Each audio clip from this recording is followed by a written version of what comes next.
what's up, guys? So Matt and I did record a conversation podcast this week, but we didn't like it, so we decided not to put it out. Instead, I'm gonna put out for you guys the full conversation between Donald Trump and Elon Musk. And I know what you're saying. You're saying, but Kelly, I thought you weren't a Trump guy. And I'm not. And honestly, in this conversation that they had, there was a lot that Donald Trump said that I really disagreed with. Almost even like infuriated by some of it. But there was a lot that he said that I thought was interesting, and seeing how he's probably going to be the next president of the United States, I thought it might be useful for people just to have the ability to listen to a 2-hour-long conversation with the guy. I personally cannot remember a single presidential campaign where we got to hear one of the candidates speak candidly for 2 hours or even 10 minutes.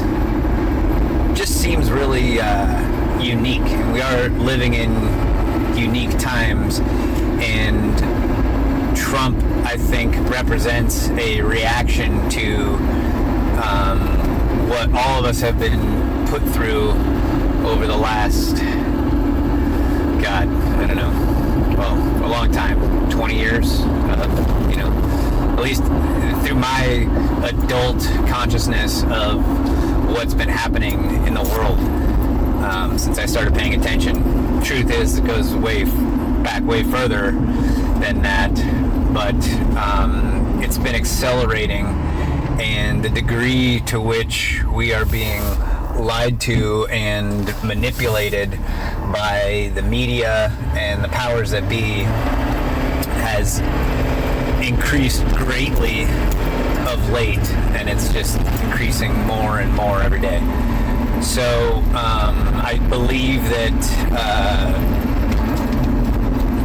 Matt and I were talking about that. We probably will again in our next podcast, but talking about just how crazy it's become, how infuriating it is that we are just constantly lied to, and a seemingly large portion of our population believes what they're told. They think what they're told to think, and they believe that what they hear coming out of their TV or their phone is the truth, when almost always it's not. And this is true for just about all mainstream media. Fox News notwithstanding, they are just as bad as the other networks, which is, I think, pretty obvious now why they wouldn't allow Tucker Carlson to remain on that network. He just wasn't going along with that program of telling lies to his listeners. He really seemed to want to tell the truth, and they couldn't handle that. So all that is to say that Donald Trump, love him or hate him, is a reaction to that. Why would a character like Donald Trump exist in America? The only reason is that so many people have a deep-seated feeling that something isn't right, that they're being lied to, that they're being manipulated. And despite all the efforts of every organization in our system, be it the mainstream media or Hollywood or the educational system, despite all of their best efforts, deep down, and I've talked about this before, deep down people know that something is not quite right. They see the glitches in the matrix, and they know that that there's just something off. And along comes this braggadocious, loudmouth, arrogant, self-centered prick Donald Trump, who just barely touches on that and says the opposite of what the mainstream media is saying, and goes against all of the inclinations of the warmongers and the power brokers. And it's like setting a match to gasoline, and it ignites the whole country. I mean, it's unfortunate that we don't have a better choice than Donald Trump in many ways. And I think that the people who have criticized Donald Trump for being bad on, any number of things, Israel, Palestine, guns, the economy, printing money, fucking Operation Warp Speed. There's so many things that he's bad on, and so many people are right for criticizing him for those things. But that being said, you still have this guy who seems to give a shit about America. And in this election, you juxtapose that with the other big side, the Democrat Party that's running against him. And I mean, frankly, the Republican and the Democrats are running against him in this election. And what do they seem to be talking about? What are their policies? It's hard to discern it, but what you can tell is that they hate your fucking guts. They want you to die. They want to control you. They don't care about your prosperity. They don't care about your health. They don't care about your safety. They want you to die. I mean, it's just, you can't, it couldn't be more starkly opposed, the two sides. So I personally just thought that it might be nice to have this full speech, just, easy to listen to. It's in one place. It's right there on the podcast. Check it out. Like I said, love him or hate him, you know where he stands, and it's a lot more than you can say for his opponent, Kamala Harris. So, hope it's worth listening to. My apologies for the late start. We unfortunately had a massive distributed denial of service attack against our servers, and saturated all of our data lines. Like, basically hundreds of gigabits of data were saturated. We think we've overcome most of that, and so it's now time to proceed. But as this massive attack illustrates, there's a lot of opposition to people just hearing what President Trump has to say, and but I'm honored to have this conversation. I want to emphasize it's a conversation, and it's really intended to just get a feel for what Donald Trump is just like in a conversation. It's hard to catch a vibe about someone if you just don't hear them talk in a normal way.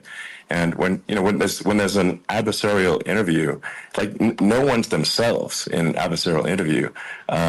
So this is really aimed at kind of open-minded, independent voters who are just trying to make up their mind. So you can understand, like, what is what is it just like to have a conversation? So honored to Donald, great to speak. We had a great conversation yesterday. As you mentioned yesterday, if we could just record that conversation and post it, it would have been excellent. And I hope we can have something like that today. Well, I think we will. I'm pretty sure we will. And congratulations, because I see you broke every record in the book with so many millions of people, and it's an honor. We view that as an honor. And then you do want silencing of certain voices. Usually those are voices that have something to say that are constructive, oftentimes constructive. And so we have to consider it an honor. But congratulations on breaking every record in the book tonight. That's great. Well, thank you. Maybe we could start off with, the assassination attempt, which was an incredible thing. And I have to say that, your actions after that assassination attempt were inspiring. You, instead of shying away from things, instead of ducking down, you were pumping your fist in the air and saying, fight, fight, fight. And I think that's, the president of the United States represents America. And I think that is America. That is strength under fire. And so that's, a big, part of the reason why I was excited to endorse you as the president of the United States for having another term here is that was just incredibly inspiring. But I mean, what was it like for you? Not pleasant. I have to be honest. I said there was blood. I had more blood. I didn't know I had that much blood. The doctors later told me that the ear is a place that is a very bloody place if you're going to get hit. But in this case, it was probably the best alternative you could even think about because it went at the right angle, and it was a hard hit. It was very. I guess you would say surreal, but it wasn't surreal. I was telling somebody you have instances like this or like a lot less than this where you feel it's a surreal situation. And I never felt that way. I knew immediately that it was a bullet. I knew immediately that it was at the ear. Yeah. And because it hit very hard, but hit the ear. And I also heard people shout, bullets, bullets, get down, because I moved down pretty nicely, pretty quickly, and we had bullets flying right over my head after I went down, so I'm glad I went down. The bigger miracle was that I was looking in the exact direction of the shooter, and so it hit me at an angle that was far less destructive than any other angle, so that was the miracle. That was... Yeah. For those people that don't believe in God, I think we got to all start thinking about that. You have to, I'm a believer. Now I'm more of a believer, I think, and a lot of people have said that to me. A lot of great people have said that to me, actually. But it was amazing that I happened to be turned just at that perfect angle. And all because I put down a chart on immigration that showed that the numbers were so great. I love that chart even more maybe now. It's a sign. Maybe that's a sign, It's an immigration sign. You highlighted a serious issue. At that moment, the bullet missed your, hit your ear, but missed your head. I mean, the amazing thing is that the sign, I said, bring down that sign on immigration, and it was literally about an eighth of a second where it would be good, and after that it was going to be a disaster no matter which way you were facing. But it just had that perfect angle, which was exactly at this shooter. Very sad situation. Such a sad situation. As you know, we lost somebody that was great, Corey, who a firefighter, a great gentleman, a great trumper. He was just a fantastic family and a fantastic man. And a friend of mine came up, Elon, and said, I'd like to give the family some kind of help. And I said, that's great. He said, do you mind? I said, I don't mind at all. And he wrote out a check for $1 million, gave it to the wife. And, she said, this is really nice, but I'd rather have my husband back, which is a nice thing for somebody to say, to be honest. She's great. The family is great. And we raised a lot of money for them and for two other gentlemen are unbelievable people also. They were hit really badly. They thought they were not going to make it, and they did. The doctors in the Butler area, I tell you, they were incredible. They saved the two, and they were really hit tough, both of them, equally. And we thought, my first question was because I heard bullets flying over me. I said, how many people were killed? Because we had a massive crowd there, a tremendous, thousands and thousands of people. And there was no land. I mean, it was all people. So I said, how many people have been killed? Because I knew there were other shots being fired. And they said, we don't know yet, but some people have been badly hurt. And I have to give the secret service sniper, they call him, or sharpshooter, but sniper, because he didn't know there was a problem. He's an extraordinary shot, obviously, and he didn't know there was a problem. And he was able to pick it all out within 5 seconds. And he used one bullet from very far away, I guess probably about 400 yards. The shooter was 130. But he was on the opposite side of the field and the podium, and he saw the smoke and the flame from the gun, immediately recognized it, and immediately took a shot. And it was one perfect shot from very far away. And if he didn't do that, Elon, he would have. I mean, if he would have, a lot more people could have been badly hurt and killed. So I have to take my hat off to him, because that's also a surreal. You know, he's been with them for 23 years, and he's never had anything like this. And all of a sudden he has to act, and it's a very tough thing to act and to be shooting somebody. But he saw the gun, saw the smoke, saw the flame from the gun, very far away. Obviously has very good eyes. He's got very good vision, which I assume you have to have in that particular work. But he took aim very quickly, and they say it was approximately 5 seconds from long range, one bullet. If that didn't happen, because the shooter had a lot of bullets, he had a lot of cartridges up there with him. So it would have been that's clearly he was very competent in taking that shot to stop the attempted assassination. But I mean, there does seem to be some pretty significant failings elsewhere in the system. Like, there's just no way that, like, how on earth does a shooter get on a roof 130 yards away? That seems crazy. I think most people people are wondering how on earth could such a thing happen. Well, I view it as two ways. There should have been nobody in the roof. There were people, because there were so many tens of thousands of people there. There were people that were seeing him, and there was one woman with a red shirt and Trump all over it, and she's screaming, and that guy's got a gun. You saw it probably.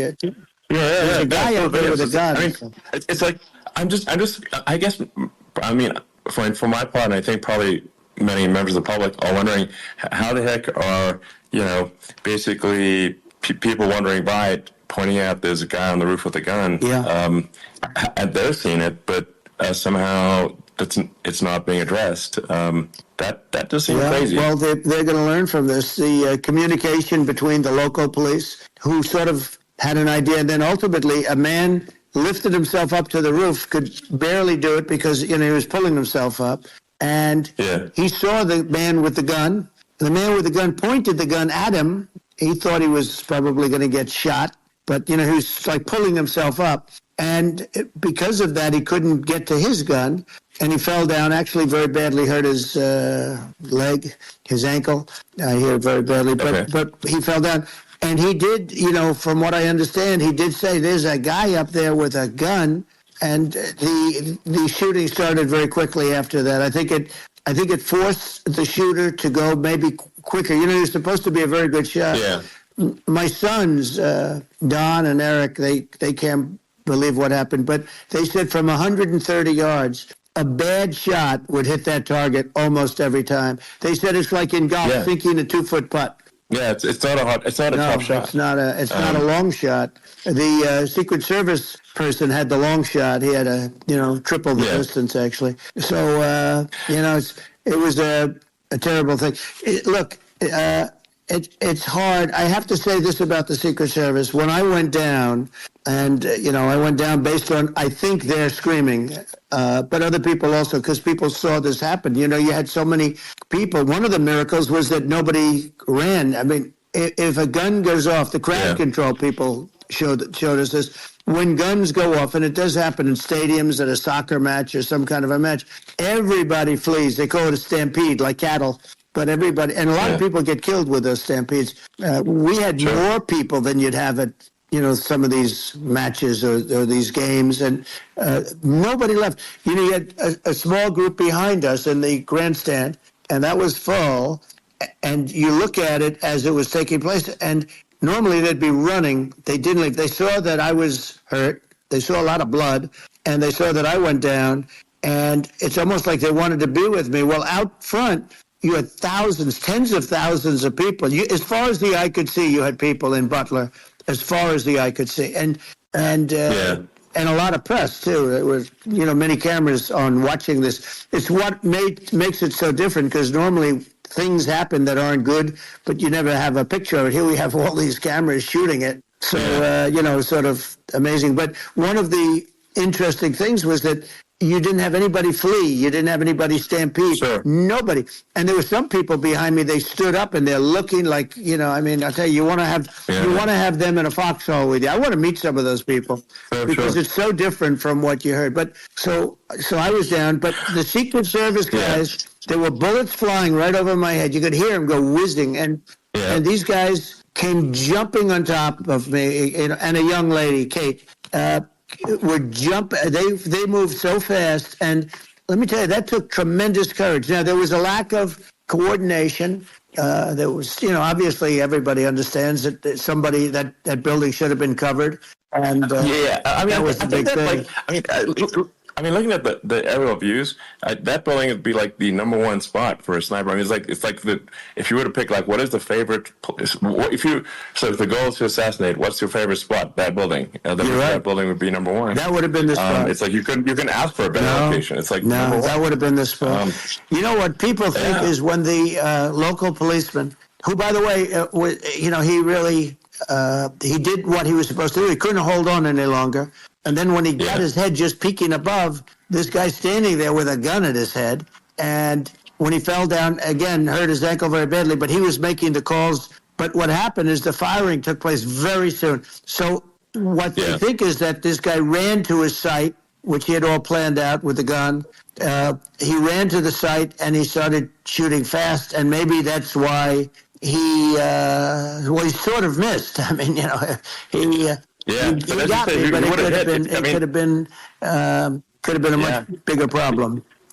But he totally would have hit if you hadn't turned your head. So, there was it was a very near thing. It was a miracle. If I hadn't turned my head, I would not be talking to you right now. As much as I like you, exactly, I would not. I would not be talking. Maybe talking to me from another realm path. Yeah, that's right. We'd be talking from a different place. But it was a very terrible experience. The Butler Hospital, they did such a great job.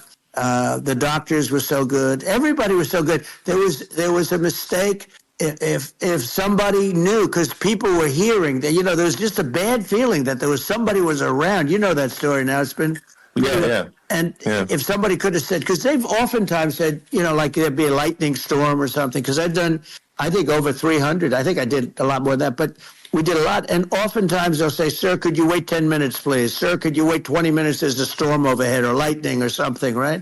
And that happens often. And this would have been a perfect time for that to have happened, but it didn't get coordinated. That was the problem.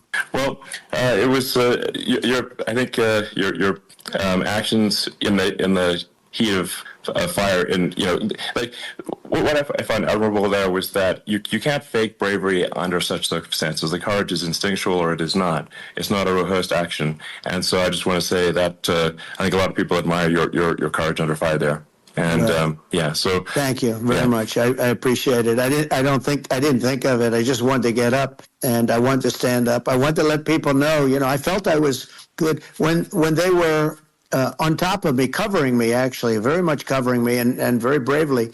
But I wanted to get up. I said, I want to get up, and they wanted, they have everything there. They wanted stretcher. I didn't like the stretcher. And I knew I was hit in the ear, but I knew I wasn't hit anywhere else. They felt I was hit someplace else because it was such a lot of blood. And they were sure that I was hit someplace else. And they were saying, sir, you were hit more than the ear. I said, nope, I was hit in the ear. I want to get up. Let me get up. And so I got up. And the crowd didn't know what to think. I mean, this was so many people, and you could see they were confused. They didn't know what to think. And I wanted to let them know I was okay. It was very important for me to let them know that. And they went wild. You've seen the after. They didn't go wild when I got up because they didn't know, was I alive? You really couldn't tell. When I stood up before the hand, before the fist in the air, they didn't know if I was alive. Nobody did. And when I put the fist up, they were just relieved and happy and thrilled, and the place went crazy. It was pretty amazing. Yeah. It was a terrible thing, but it was incredibly moving. Yeah. Well, and I mean, speaking of the sort of slide that got you to turn, that saved your life, really, was the illegal immigration slide. Maybe this, That's right. maybe this is worth talking about that. So It was. that slide saved You're your right. life. No, the illegal immigration saved my life. You're right, but it had to be at that exact angle. I mean, that's a great one. saved by illegal You immigration. know, the incredible thing, though, when you talk about the odds, you had to be exactly at that angle. But the incredible thing is that the chart, I used it less than 20% of the time. It was just a moment. Yeah. It's always on my left, never my right, and it's always at the end of the speech. So here we have it. It's on the right, not the left. It's at the beginning, not the end. And even the people that put it up, they were unprepared, and they did a great job. They got it up immediately, fortunately. But I looked to the right, and the bullet came whizzing by, hitting my ear. So it was amazing. But when you think of the odds of that, and you know that normally you wouldn't use it. Normally I wouldn't have the thing, and then it would have been a very different story. It's very much, I say, an act of God. It's a miracle that it happened, and I'm honored by it. I'm honored by it. Well, what were you about to say about illegal immigration before you were rudely interrupted? Well, I was going to say how good the numbers were. By the way, we're going back to Butler, and we're going to go back in October. We're all set up, and the people are fantastic in Butler. It's a great area. Great. These are incredible people. Like the three that, in the case of Corey killed, and the other two, the families I got to know them a little bit, and the families are great. But we're going back to Butler, and I think I'll probably start by saying, as I was saying, prior to being so horribly interrupted, but. Yeah, so rudely interrupted by an assassination attempt. No, but the chart. Some people have no manners. Elon, the chart was just a chart that in my last week we had the best illegal immigration numbers, meaning stopping. It was at the lowest. You've seen the chart. It's become quite a famous chart. Yeah. But that was the lowest point ever recorded. It was a really... I was very proud of those numbers. And then you see what happened with these people, Kamala and Joe. You see what happened. They just let it go. I had remain in Mexico policies. I had all these different policies that was so good. Guys like Tom Holman and Brandon Judd from Border Patrol. These are all people that they've been on television. They said it's the best numbers we've ever had. We had so many different checks. Catch and release in Mexico, not the United. We had catch and release in the United States. We had it in Mexico. We had so many things. We had things where many people come in there, they have contagious diseases.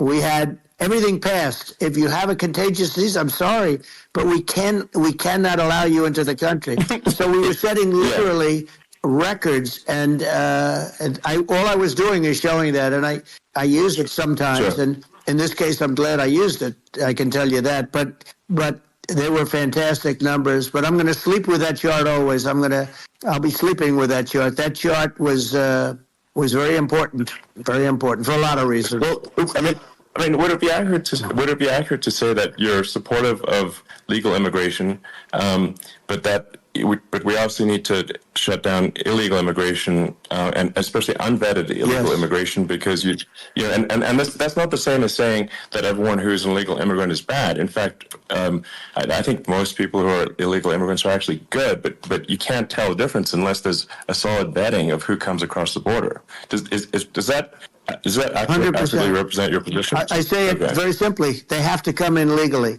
They have to be checked. Yeah. Because look, Kamala was the border czar. Now she's denying it. Everything that I do, she's saying she was strong on the border. We're going to be strong. Well, she doesn't have to say it. She could close it up right now. They could do things right now. It's horrible. No tax on tips, and all of a sudden she's making a speech and there will be no tax on tips. I said that months ago. And by the way, they had just the opposite. They had not only tax on tips, but they hired 88,000 IRS agents, and many of them were assigned to go get waitresses and caddies and all of this on tips. They have a policy. They had a policy that they were really going to go after you. And we're really harassing people horribly. And then all of a sudden, for politics, she says, she comes out with what I said, which I think is terrible. And I think it's also hitting them very hard. These people are fake. Now they're also saying they did a good job on the border. We had the worst numbers in the history of the world, not of our country. There's never been a country in history that has had a catastrophe like this. We've had, I believe, and I think you believe this too, you hear 12 million, 13. I believe it's over 20 million people came into our country, many coming from jails, from prisons, from mental institutions, or a bigger version of that is insane asylums, and many are terrorists. And I'll tell you what, they're coming not just from South America, they're coming from Africa, they're coming from all over the world, they're coming from Asia, they're coming from the Middle East, they're coming from countries that are stupidly and horribly bombing Israel October 7th. They're coming from all over the world. And you look at, it's so sad October 7th because it should have never happened. Yeah. It's so sad when you look at Ukraine. It should have never happened. We have a defective government. These are defective people, and they're not people that should be running it. But where you see it the best is the border, because you have millions of people coming in a month. And then she gets up and she tries to pretend like she's going to do something. She had 3.5 years. And by the way, they have another 5 months that they can do something, but they won't do anything.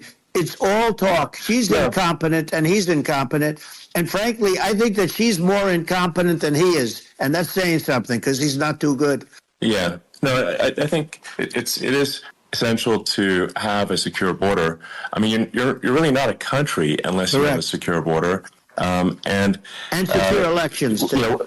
Absolutely secure elections, and so it's just essential to have a real border, or we can't function as a country, and our our essential services are being overwhelmed in a lot of cities. But as we were talking about earlier, I think having a legal immigration process that is smooth and efficient and done well. And I, speaking as someone who is a legal immigrant, I think like one way to think of it is, who do you want on your team? Who do you want on Team America? And I think we want to just say, okay, we want to let in people who are going to, be great contributors to our society and to our economy, and who do you want on the team? And it's not to say that, like in my opinion, actually, I'd say like probably most of the illegal immigrants actually are actually good, hardworking people. That's my opinion. But some are not. And you just have this sort of adverse selection process where, if somebody's, if somebody's like, has a career in theft or robbery, I don't understand what's taken them so long to get here, because we're such a target-rich environment. Why aren't more people who have a career in, bad things coming here sooner? Because it's a piece of cake to go rob, houses in LA or New York, compared to other parts of the world. And in a lot of places in America, if you try to stop the person who's robbing you, you'll be arrested. It's insane. It's right. I mean, what's happening with crime, and our police are so good, but they're not allowed to do their job. But I have to tell you, Elon, I hate to say, because it's such a downer to say it. I hate to say it. I hate it. But you have a lot of people that just shouldn't be. I think it's a much bigger number than you think. They're allowing, allowing people from their jails. And if you were running one of these countries where they're coming from, you would have had all of them. As an example, Venezuela, their crime is down 72%. They're taking their drug dealers. They're taking, frankly, their prisoners. They're emptying out their prisons. They're taking their criminals, their murderers, their rapists, and they're delivering them into. That's what Castro did. Yeah, well, he did on a much smaller scale. Yeah. It was a much smaller scale. But this is a massive scale because this is being done worldwide. But here's what's happening: crime all over the world is down. And wait till you see the numbers that we have. This is migrant crime. This is crime that's going to be. And I saw it today in New York, where somebody was knifed with a raped the girlfriend of a man that stood there watching in New York in one of the shelters and started pulling out the knives, and bad things happen today. But this is happening every day. These are rough people. These are people that are in jail for murder and all sorts of things, and they're releasing them into our country, and they're telling them, if you come back, we're going to kill you. We're going to give you the death penalty or kill you. So they don't want to come back. But these are rough people. Yeah. These are criminals that make our criminals look like nice people, and it's horrible what they're doing. And she's in charge of it because, now she's trying to say she had nothing to do with it. And she's such a liar because she was called the border czar the first day, and it was on the headlines of every newspaper. She's the border czar, and she never even went there. She went to one location which had nothing to do with where the problem is. She went in and out, I guess, because she was getting a lot of pressure, but had nothing to do with the problem is. But she was the border czar, and people can't allow them to get away with their disinformation campaign. Now she's trying to say that she wasn't really involved, and the whole thing is horrible. She was totally in charge. She could have shut the border down without him. He didn't know what he was doing anyway, so he wouldn't have even known what happened. You could shut the border down. He wouldn't even know the difference. But the fact is that she was border czar. But if you don't have to call her that. The fact is you could just call her, she was in charge of the border, and the border was the worst ever. It's simply not working. No, it's horrible. Whether it's a question of intention or competence, either way, we don't have a secure border, and we have people streaming over like it looks like a World War Z zombie apocalypse at times. And sometimes you got to sort of wonder, like, is it real or not? So because you see things, you're like, is it real? So I went to the border at Eagle Pass, and I saw for myself in Texas, and I was like, okay, it's real. I'm like seeing this in real time. I actually posted the video like just live. I just flew there one day and just to see, hey, is this made up or real? And I'm just seeing people stream across the border, and I have to say, at least the people I saw did not look friendly.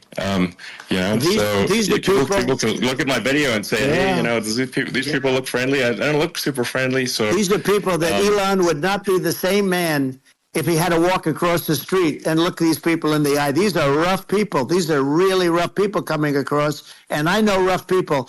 And these are people that we don't want in our country. And, the caravans are coming in, and they're putting, and who's doing this are the heads of the countries. And you would be doing it, and so would I. And everyone would say, oh, what a terrible thing to say.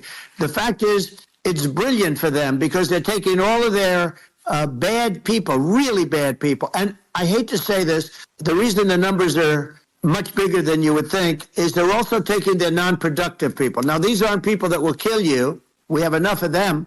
But these are people that are non-productive. They are just non-productive. I mean, for whatever reason. They're not workers, or they don't want to work, or whatever. And these countries are getting rid of non-productive people in the caravans in many cases. And they're also getting rid of their murderers and their drug dealers and the people that are really brutal people. And they're coming into our country at levels that have never been seen before. And I saw an ad just before I got on the air. I'm walking over here, and I saw an ad by Kamala saying how she is going to provide border security. Where has she been for 3.5 years? For 3.5 years, we have 20 million people. It's a terrible. Yeah, I think this, frankly, I think this is a fundamental existential issue for the United States. And if we have another 4 more years of open borders, and it's going to be even worse with another 4 more years, it's going to be even worse than it's been for the past 3.5 years. I'm not sure we've got a country. We don't have a country left. Elon, if they get in, you will have 50 to 60 million people from all over the world. Not South America only. We think of South America, we think of Honduras and El Salvador, Guatemala, and Mexico, the 4.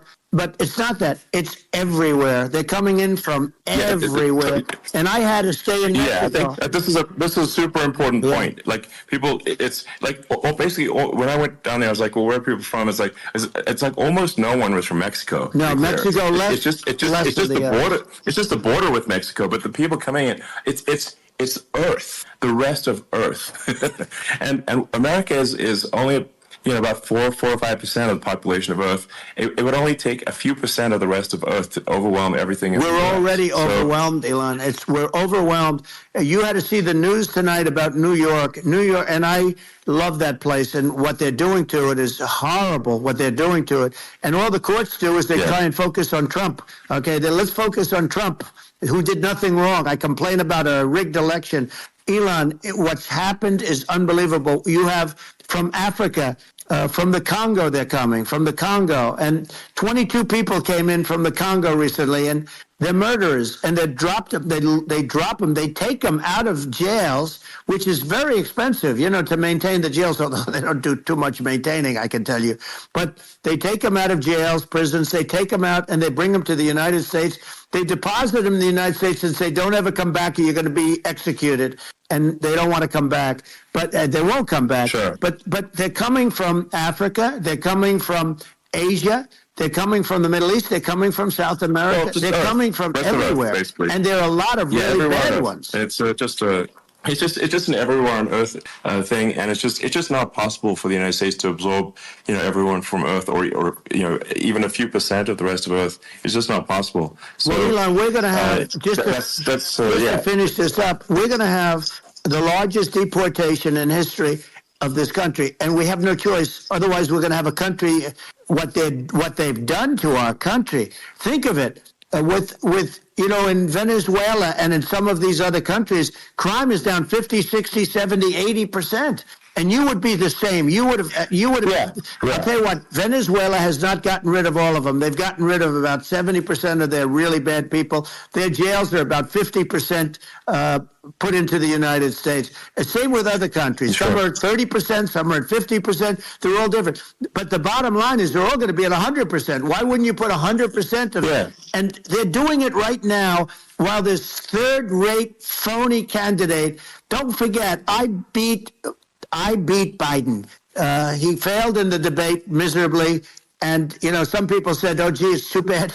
It's too bad he did so badly, or I did well in the debate. The first night they said, wow, one of the people at CNN said that was the greatest debate performance I've ever witnessed. And then 2 days later, they didn't talk about that. They just said he was bad. But that's okay. That's the way I get treated, and I don't mind that at all. What I can tell you is this.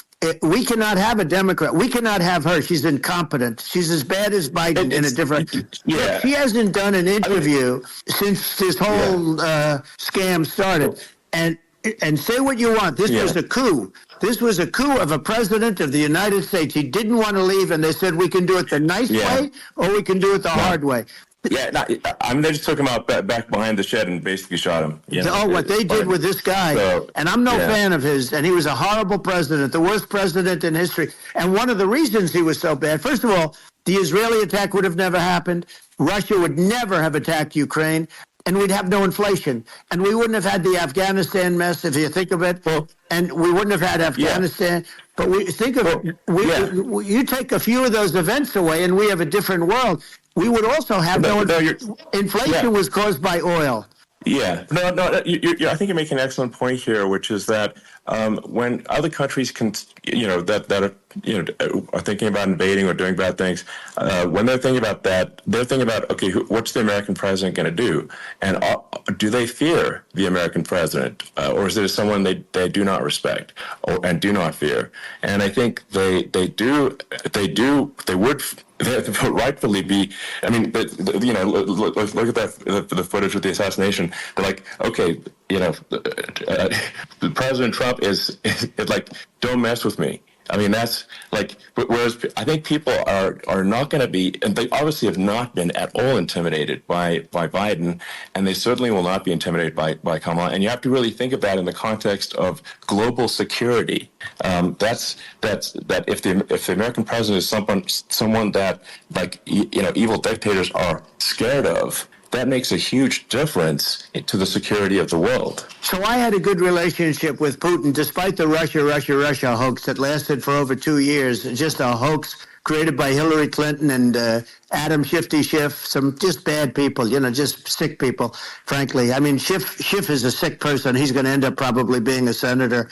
It's hard to believe. The whole thing is hard to believe. But, they put our country in danger with that stuff, too. They actually, when they make up stories, and you have to fight your way out of it for a long time. But I know Putin very well. I got along with him very well. He respected me, and it's just one of those things. And we would talk a lot about Ukraine. It was the apple of his eye. But I said, don't ever do it. Don't ever do it. I shut down Nord Stream 2. That was the big oil pipeline, the biggest pipeline in the world going all over Europe. I shut it down.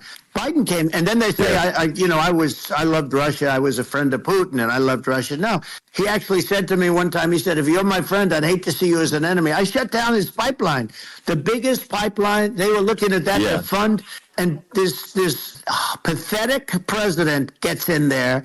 And the first thing he did, one of the early things he did is he shut down Keystone XL pipeline, which is our pipeline that would have employed 48,000 people, pipeline workers, shuts it down. That was, a massive job that Obama refused to allow. Yeah. I allowed it in my first week because it was jobs and it moved oil. And by the way, in a much more environmentally friendly way. It's underground. It's not a truck that catches on fire or a train that catches on fire. But think of it. He shut down the XL pipeline, the Keystone XL pipeline. Yeah. He shuts that down, and he approves the Russian pipeline. Yeah, it doesn't make any sense. It's inconsistent. Certainly, but I mean, I think it's just worth emphasizing to listeners the immense importance of whether the United States president is intimidating or not intimidating, and how much that matters to global security. Because there's some real tough characters out there, and if they don't think the American president is tough, they will do what they want to do. I know every one of them. And it puts the whole world in danger. Elon, I know every one of them, and I know them well. I know Putin, I know President Xi, I know Kim Jong-un of North Korea. I know every one of them. And let me tell you, people will say, oh, this is terrible. He said, I'm not saying anything good or bad. They're at the top of their game.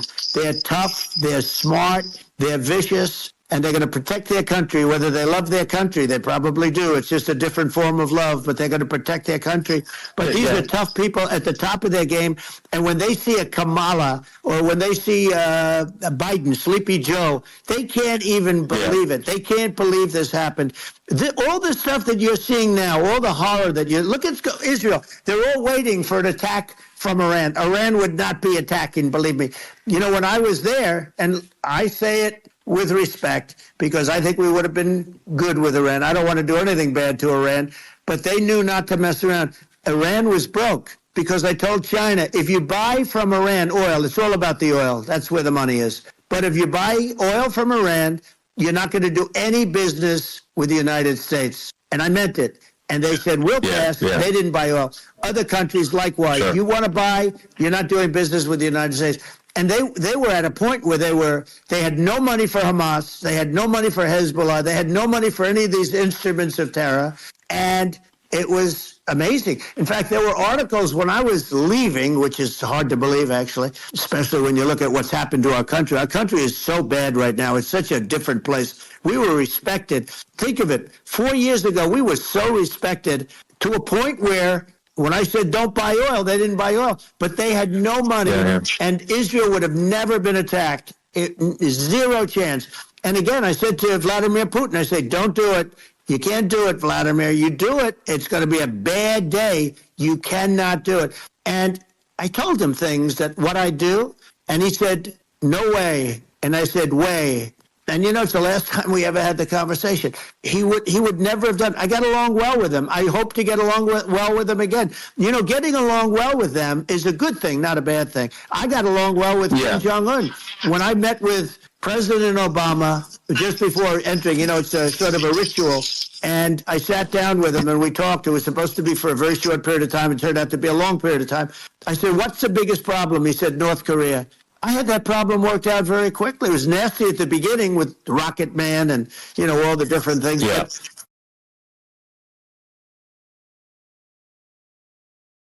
But All of a sudden, I got a call. Those were some epic tweets, by the way. Yeah, they were epic. Everything. He said that he has a red button on his desk. I said, I have a red button on my desk too, but my red button is much bigger, and my red button works. And then I called him Little Rocket Man of Little Rocket Man. Anyway, here's the bottom line. All of a sudden, I got a call from him, and they said they want to meet. They want to meet me, and we met. Yeah. As you remember, we met in Singapore. We met also in Vietnam. And I got along with him great. We were in no danger. But President Obama thought we were going to end up in a war, a nuclear war with him. And let me tell you, he's got a lot of nuclear stuff, too. Exactly. He's got plenty of nuclear. He can do plenty of damage. Yes, I mean, it's because, people like Kim Jong-un, they respond to strength, not weakness. Well, he and I had a good relationship. Remember I met him and we walked onto his land. Nobody ever walked onto his land before. I walked onto. I wouldn't say. Let's bring up Secret Service again. I wouldn't say they were thrilled when I did that. I walked onto his land, and it was an amazing period. But we were not in danger with him because of me. I always say that we have enemies on the outside and we have enemies on the inside. We have some really bad people in our government. And people that are controlling of the people. I mean, I'd mention names, but I really don't want to give them the credit. But we have some really bad, and I say they're more dangerous than Russia and China. If you have a smart president, a president that gets it, we are not in danger from those countries because they need us and they need our help. I mean, we forced Obama, if you think about it, Obama and Biden, and Bush to a certain extent, in all fairness, forced Russia and China together. And if you're a history student, the first thing you learn is you cannot let Russia and China align. But then they also got, if you take a look, Iran, and they have North Korea. That's, they call it the axis of evil. In the old days, you had the axis of evil. Here we have a modern day axis of evil. These are powerful countries, very heavy nuclear, which is the biggest threat. Yeah. The biggest threat is not global warming, where the ocean's going to rise 1/8 of an inch over the next 400 years. And you'll have more oceanfront property, right? The biggest threat is not that. The biggest threat is nuclear warming, because we have 5 countries now that have significant nuclear power, and we have to not allow anything to happen with stupid people like Biden. Biden did something with Russia. There was no chance of him ever going in. And when I left, and then after I left, they started forming big armies on the border with Ukraine, right? And I looked at that, and I thought he was doing that because Putin's a good negotiator. I thought he was doing that to negotiate. But then Biden started saying such stupid things. For instance, he said that it can be a NATO country. Now, Russia, for as long as there's been NATO, has said we're never going to agree to that. And we go right up front and say that. And we did things and said things through this president with a low IQ, very low IQ. He had a low IQ 30 years ago, by the way, but now he might not even have a IQ at all. There's nothing on the board that goes this low. He said things that were so stupid that war would have been. That war had zero chance of happening if I were there. Zero chance. He was saying everything the opposite. And it's so sad because many more people have been killed in Ukraine than you read about. You don't read about how bloody it is and how disastrous. Hey, look, just in the 2 armies, you lost 500,000 people. And Ukraine's having a hard time. Ukraine, I don't know if you saw the article recently, and it's true. You don't hear the true story. But if you think about it, Russia's gone, Russia defeated Germany with us, and they defeated Napoleon. They've been around a long time. They're a big fighting force, and it's very unfair. And Ukraine now doesn't have enough men. They're now using young men and very old men to fight. And we're in a very bad position, and I'm not going to blame exclusively, but I can tell you, I could have stopped that, and a smart president could have stopped that. It wouldn't have happened. But we had a man that actually made it more prevalent. It was so bad. The words that he was using, the stupid threats coming from a stupid face that he was using. I said, this guy's going to cause us a war. He's going to cause us. And let me tell you, it can lead to World War III. That can lead to World War III. The Middle East can lead to. We have numerous places that could end up in World War III right now for no reason whatsoever. I think you're right.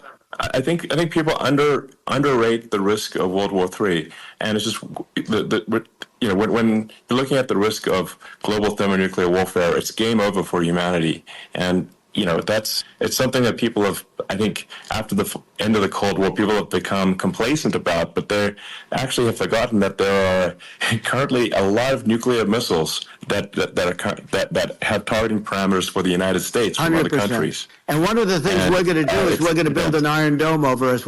Israel has it. We're going to have the best Iron Dome in the world. We need it, and we're going to make it all in the United States. But we're going to have protection, because it just takes one maniac to start something. We're going to have protection, and we're going to have. Why shouldn't we have an Iron Dome? Israel has one. Some other places have one that nobody even knows about, frankly. But Israel has it. We're going to have an Iron Dome. But with all of that being said, to me that's so important, the most important. But with all of that being said, the election's coming up, and the people want to hear about the economy and the fact that they can't buy groceries because they don't have enough money to buy groceries. The inflation has killed them. Food prices are up 50, 60, even 100% in some cases. And this stupid administration allowed this to happen, and it's a shame. And that's the thing that people most care about, in my opinion. They care about the border a lot, and we discuss the border at great length. It's nice to have a forum like this where I can discuss something at length. And by the way, you think Biden could do this interview? Do you think that Kamala could do this interview? They would take a pass on you. No, they could not. So they don't need Elon. They don't need Elon screaming out questions. It's pretty sad when you think that somebody that does this for a living can't answer a question or is afraid to do an interview. And in her case, with a very friendly interview, she's got all friendly interviewers. It's pretty sad. Yes, absolutely. But the big thing now is the economy, Elon. Yeah. And as much as I mean, I view nuclear as the single most important thing, but a lot of people don't understand that. But it doesn't have to. If I understand it, that's all you need. Because if I was president, you're not going to have that kind of a problem. But the thing that they really is making them angry is what Kamala and Biden have allowed to happen to the economy. It's a disaster with inflation. The inflation, it doesn't matter what you make. The inflation is eating you alive. If you're a worker or if you're just a middle-income person, you can't afford. 4 years ago, 5 years ago, people were saving a lot of money. Today, they're using all their money and borrowing money just to live. It's a horrible thing that's happening. And we'll end that quickly. Well, I think a lot of people just don't understand where inflation comes from. Inflation comes from government overspending because the checks never bounce when it's written by the government. So if the government spends far more than it brings in, that increases the money supply. And if the money supply increases faster than the rate of goods and services, that's inflation. So really, we need to have we need to reduce our government spending, and we need to re-examine. I think we need like a government efficiency commission to say like, hey, where are we spending money that's sensible? Where is it not sensible? Right. And we need to live within our means. We're currently adding, I think, $1 trillion to the deficit roughly every 100 days. That's right. And the interest payments on the national debt have now exceeded the defense budget. It's on the order of $1 trillion. It's interest, and it keeps growing. I rebuilt our military, largely rebuilt our military. Did a great job on it, which was so important. We had jets, we had fighters that were and bombers that were 70 years old, and we did a great job in that. Then we gave $85 billion of it back to Afghanistan, if you can believe it. We gave them $85 billion. They're one of the largest sellers of military equipment in the world. They're selling what we gave them. That was one of the most embarrassing days in the history of our country. But if you think about, let's go back to the economy. We have to bring energy prices down. Energy started at the price of gasoline. Now, your cars don't require too much gasoline, so you have a good, and you do make a great product, I have to say. I have to be honest with you. That doesn't mean everybody should have an electric car, but these are minor details. But your product is incredible. But the gasoline, Elon, is the cost of energy. Not only gasoline, it's the cost of heating your house and cooling your house. That has to come down.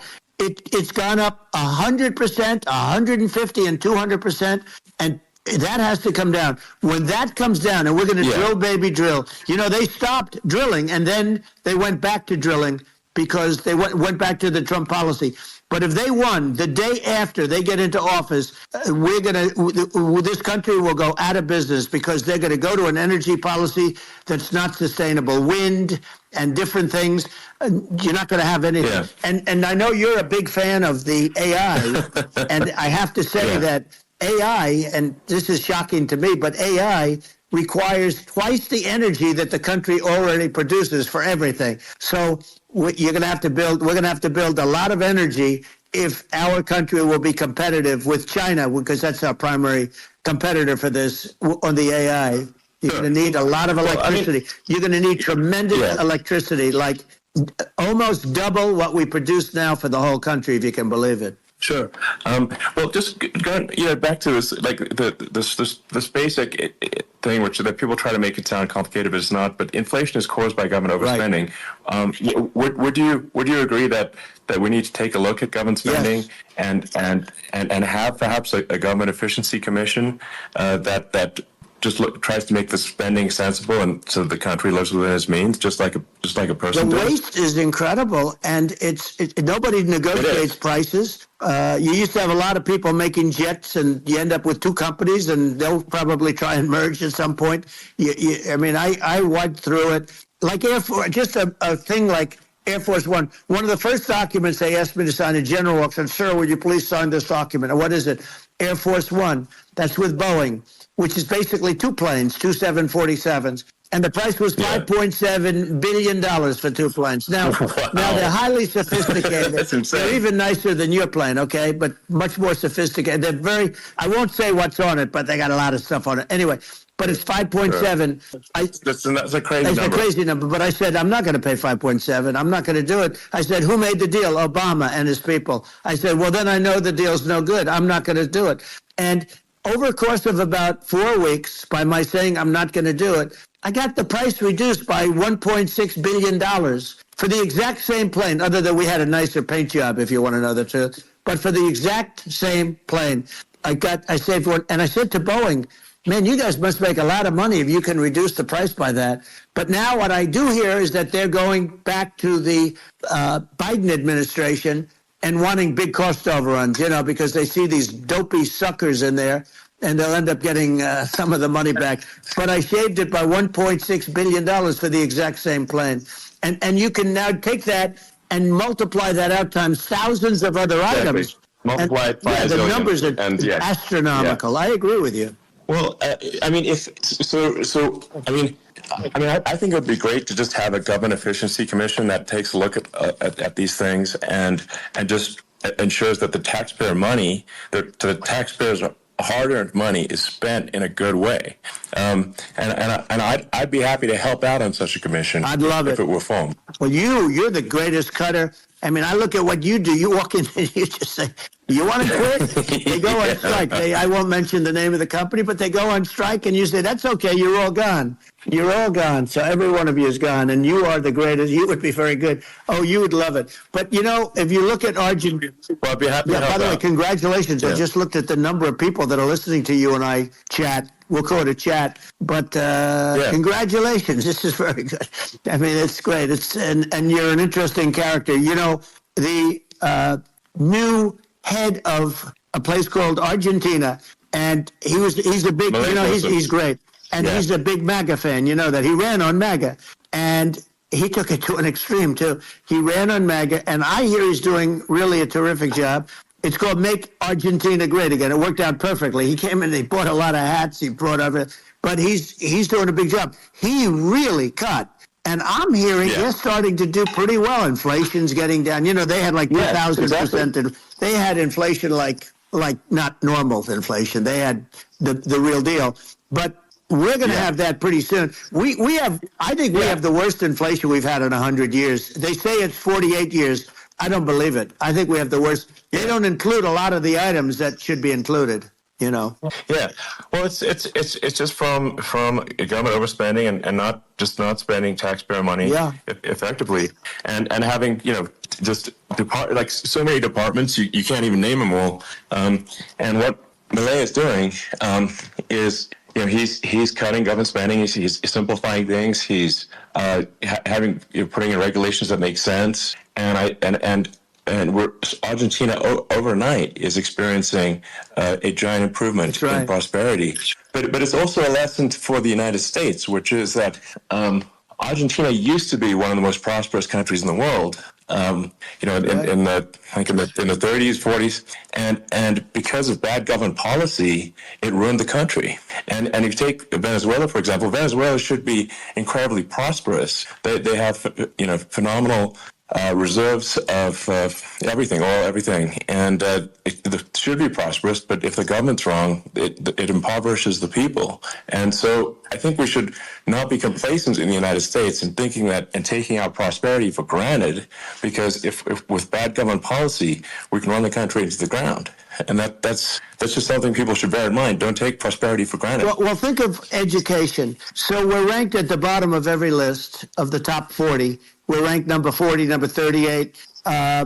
Norway, Switzerland, Sweden, different countries are ranked good. Actually, China's pretty close to the top. They're a top 6 or 7. But we're ranked at the bottom, almost at the bottom, 38, 39, 40. In other words, horrible. And yet we spend more per pupil than any other country in the world. So we spend more. And what I'm going to do, one of the first acts, and this is where I need an Elon Musk. I need somebody that has a lot of strength and courage and smarts. I want to close up Department of Education, move education back to the states where states like Iowa, where states like Idaho, not every state will do great. Because states that basically aren't doing good now, you look at Gavin Newsom, the governor of California, he's terrible. He does a terrible job. So he's not going to do great with education. But of the 50, I would bet that 35 would do great. And 15 of them, or 20 of them, will be as good as Norway. Norway is considered great. You can name them. I mean, they're so good. Some of these countries are so good. But if you go into some of these really well-run states, we have states that don't know what debt is. We have states that have low taxes, no debt, everybody working. They're really well-run. Sure. And maybe they have certain advantages in terms of location, in terms of, the land or the sun and the water and the whole thing. There are a lot of advantages that some people have. But if you moved education back to the 50, you'll have some that won't do well, but they'll actually be forced to do better because it'll be a pretty bad situation. But if you think about it, you'll have some of these states. I'll bet you'd have 30, 35 states. It'll be much better. And you know what it'll cost? Less than half what it is in Washington. And these people don't care about the students in these, faraway states. And it'd be unbelievable. Yeah. I think you're making a good point in that if the states if each state has to compete against other states, then people will naturally move to states where it's better. Well, like California, as we said, it's a badly run state. I could go through. I got so many friends that are in those states, even if they're Democrats. I hate to mention certain states, but Illinois is badly run with Pritzker. He's a real loser. But some of these places are just badly run. But it's almost going to force them to run better, and they won't do good initially. But you're not going to do worse than you're doing right now. And I would say that the cost, you would cut your cost by 50 or 60%. And you'd have a little monitor. You want to make sure they're teaching English as an example. Give us a little English, right? Sure. Right. Yeah. No, but I mean, too much. I mean, some of these governors are doing so badly. I mean, they got so many people moving out of their state. They should get U-Haul Salesman of the Year award because they're driving so much U-Haul. It's actually amazing. It's just people moving out. Isn't it amazing to you as a businessman that they can even survive? Like Illinois, so many people are leaving, and you wonder, how do they survive? I mean, how do they survive? I saw where you left California, and you moved to Texas. Texas does a great job. But, I mean, I just wonder, how do these states survive when big businesses, a big oil company just left California, as you know, and they moved to Texas. How do these big states survive when they lose so many businesses? And their taxes are already really high. Their taxes are among the highest taxes. You almost wonder, how do they continue on? And in many cases, the governors don't do a good job in their crime-ridden places. You wonder, how do they continue to just go on? It's not a good situation. I mean, I think the only thing that's going to force some of these states to change is if they risk bankruptcy and they're not getting bailed out by the federal government. Right. Well, That's the only thing that's going to get them to change. You remember the area in California where they had that, where I guess somebody had sticky fingers and they stole a lot of money, and they went into a form of chapter, and it was very nasty for a period of time. But now it's probably the most popular place in all of California. So at some point something like that may have to happen. But the problem is, you can't penalize people that loan money to the state when you have incompetent people like a Pritzker. Look, the family didn't want him in the family business, and then he ends up being governor of Illinois. So what is he going to be? Is he going to be a great governor? And you have people. I could name every one of them. I got to know every one of these, and some are very good, and some are just horrible. Well, I think that the larger point here, too, as you're saying, like a lot of people are concerned about the economy. A lot of people are concerned about inflation, and inflation is effectively a tax on people that save money, and for people that are working day to day, it's just a form of taxation. And if we can solve the government spending problem, we'll solve the inflation problem, which means people will have a better standard of living, and that's a really big deal. Well, the people that got hurt worst are the people that did it the way they were taught to do it all through, their younger life and their young life and their whole life. The people that saved money and then they got no interest on their money and inflation destroyed them. And frankly, they were almost better off if they didn't do anything like that. I mean, those people have been absolutely decimated, and we're going to bring those people back and help those people. We've got to get the prices down. When I look at bacon costing 4 or 5 times more than it did a few years ago, when you look at some of the food products in grocery stores, people go, they can't believe it. They used to be able to buy a whole cart, and today, a lot of people just don't have the money. They go in and they can't buy anything. They look at it's sticker shock. They call it sticker shock, right? I think it really just comes, like I said, I think it just comes down to really, I guess, two things, which is that if you solve government overspending, you solve inflation, which improves living standards of the average person, and then if you deregulate, like have sensible regulations. So because a lot of the regulations are nonsensical and cause the cost to be extreme for no reason.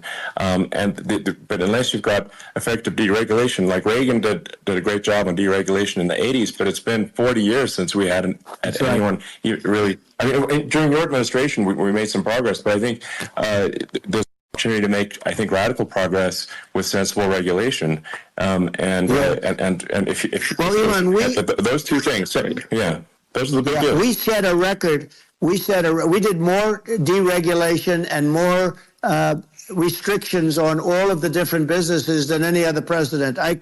Remember, I had the rule for everyone we put in, you have to get rid of 10 or 12. And we did radical cuts on all of that. And a lot of that's being put back by this administration. And we did radical cuts on things that weren't necessary.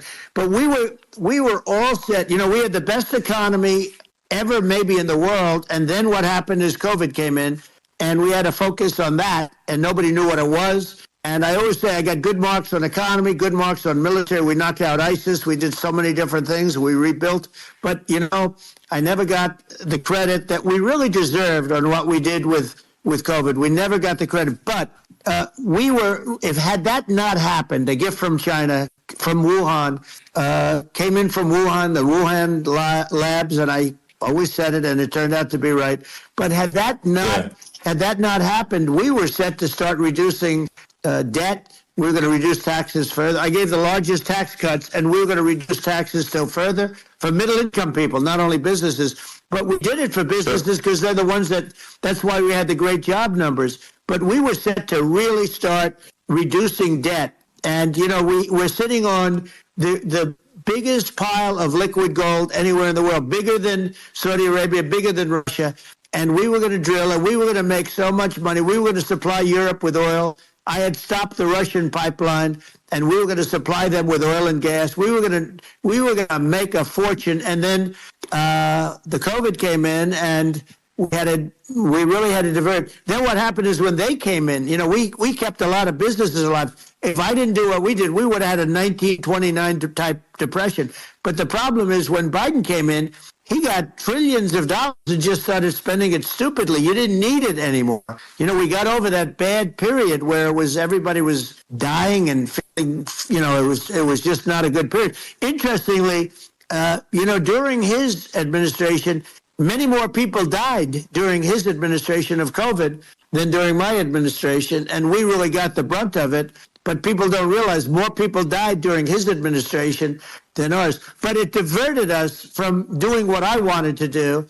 But we had the greatest for, almost 3 years. We had the great, and you know that probably better than anybody. So many of your friends said to me, the best years we've ever had in business were during the Trump years. And also said that African American, Hispanic American were so incredible. They were having the best. Asian American women, men, young people without a diploma, young people that graduated from the best colleges, from MIT, from the Wharton School, from all of the great colleges, Harvard. They were doing better, and people without a diploma were doing better. And everybody was happy. And then COVID came, and we had the problem is they spent trillions and trillions of dollars. They wasted. They shouldn't have taken any money, and we wouldn't be having inflation right now, which is killing our country. Yeah, absolutely. I mean, I should probably say something about maybe my views on climate change and oil and gas, because I think I'm probably different from what most people would assume, because my views are actually pretty, I think, moderate in this regard, which is that I don't think we should vilify the oil and gas industry and the people that have worked very hard in those industries to provide the necessary energy to support the economy. And if we were to stop using oil and gas right now, we would all be starving and the economy would collapse. So it's, I don't think it's right to sort of vilify the oil and gas industry. The world has a certain demand for oil and gas, and it's probably better if the United States provides that than some other countries. Sure. And it would help with prosperity in the U.S. And at the same time, obviously, my view is like we do over time want to move to a sustainable energy economy, because eventually you do run out of. I mean, you run out of oil and gas. It's not there. It's not infinite. And there is some risk. I think the risk is not as high as a lot of people say it is with respect to global warming. But I think if you just keep increasing the parts per million in the atmosphere long enough, eventually it actually simply gets uncomfortable to breathe. People don't realize this. If you go past 1,000 parts per million of CO2, you start getting headaches and nausea. And so we're now in the sort of 400 range. We're adding, I think, about roughly 2 parts per million per year. So, I mean, it still gives us, so what it means is like we still have quite a bit of time, but so there's not like we don't need to rush and we don't need to stop farmers from farming or, prevent people from having steaks or basic stuff like that. Like you can leave the farmers alone. I agree. How crazy is that? Where you have farmers that are not allowed to farm anymore and have to get rid of their cattle, and the whole world is a little crazy. But it's largely taken its lead from us. I just say though, I've heard in terms of the fossil fuel, because even to create your electric car and create the electricity needed for the electric car. Fossil fuel is what really creates that at the generating plants. And, so you sort of can't get away from it at this moment. I mean, someday you might be able to. But I do hear we have anywhere from 100 to 500 years left. Much of it hasn't even been found yet. Yeah. But there are tremendous, like ANWR. I got ANWR in Alaska approved. Ronald Reagan couldn't do it. Nobody could do it. Everybody tried. Nobody could do it. I got it approved. The first thing that Biden did was unimprove it, to get rid of it. He ended it. His secretary went in and she ended it. And what a disgrace. That's ANWR. That's bigger, or they think it could be bigger than Saudi Arabia in Alaska. Could be bigger than Saudi Arabia. But they went in and they terminated it, and I'll get it going very quickly, because not only is it big for Alaska, I mean, you talk about economic development, that for the United States, I mean, that is, they say bigger than Saudi Arabia or the same size, and pure, really good stuff. And, they end it. So I think we have, perhaps hundreds of years left. Nobody really knows. But during that time, something will come around that will be very good. Yeah. Well, I mean, my estimate would be, a little more aggressive than that, but it's not the sort of like we're all going to die in 5 years stuff. That's obviously BS. But I mean, my view is like if you just look at sort of the parts per million that increments every year, you get sort of 2 or 3 parts per million every year of CO2. I mean, I think some of that it's problematic if it accelerates. If you start going from 2 or 3 Right. to say 5, and then there may be some situations where you get just a step change increase in the CO2, and I think we don't want to get too close to 1,000 ppm because like that's actually makes it uncomfortable to breathe. Like just existing in 1,000 ppm CO2 is uncomfortable. That's like that's considered like an industrial hazard, Right? Just so it's that's actually you start getting headaches and stuff. So it's even without global warming, it's not comfortable to live. So we don't want to get too close to that. But I mean, I think we've got. I think we want to just move over and like, and if I don't know, 50 to 100 years from now, we're I don't know, mostly sustainable. I think that'll probably be okay.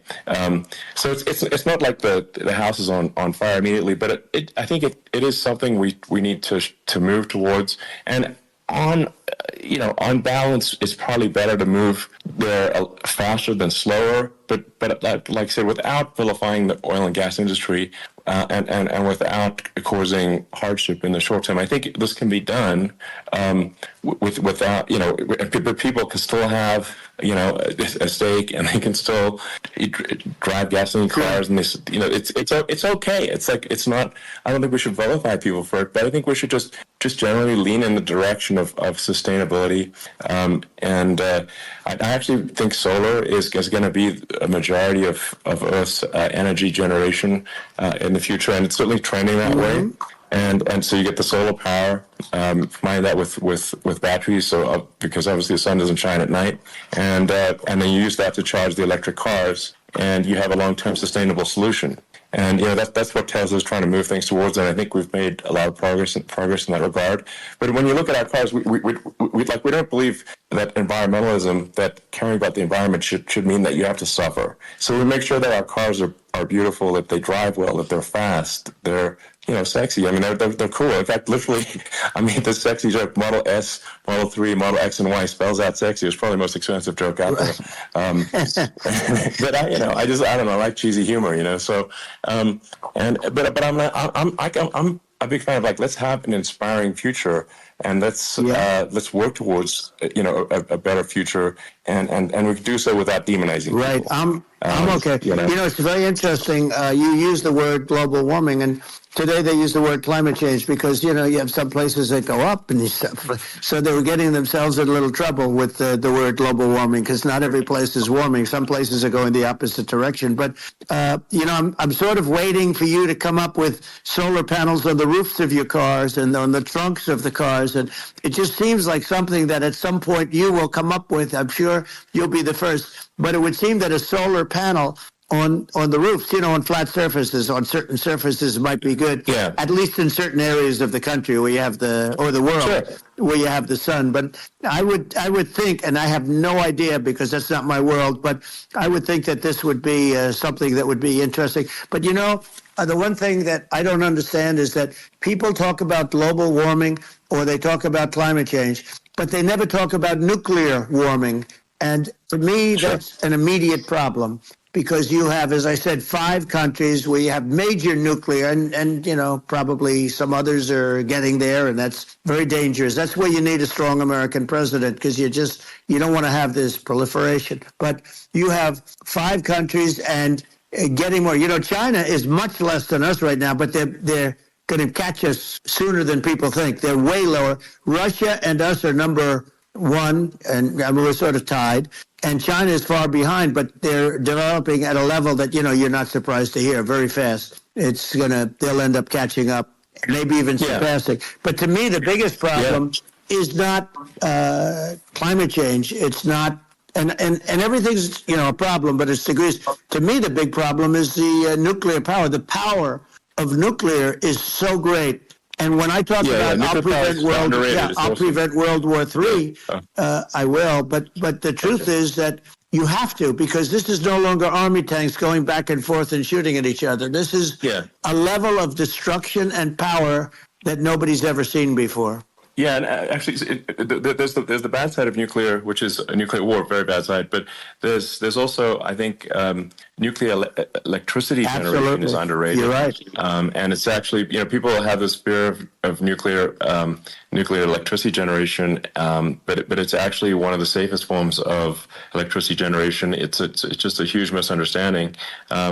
And if you look at the injuries and deaths, caused by, say, I'm not trying to pick on coal mining, but just any kind of mining operation, and there's a certain number of injuries and deaths per year. You compare that to nuclear. Nuclear is actually way better. So it's underrated as an electricity source, and I think it's something that's worth reconsidering. But there's so much regulation that people can't get it done. So that, maybe they'll have to change the name. The name is it's a rough name. There are some areas like when you see what happened in bad branding. Right, we have to rebrand it. We'll have to give it a good name. We'll name it after you or something. It has a branding problem. When you see what happened, it does have a branding problem. When you see what happened in Japan, where they say you won't be able to go on the land for about 3,000 years. Did you ever see that?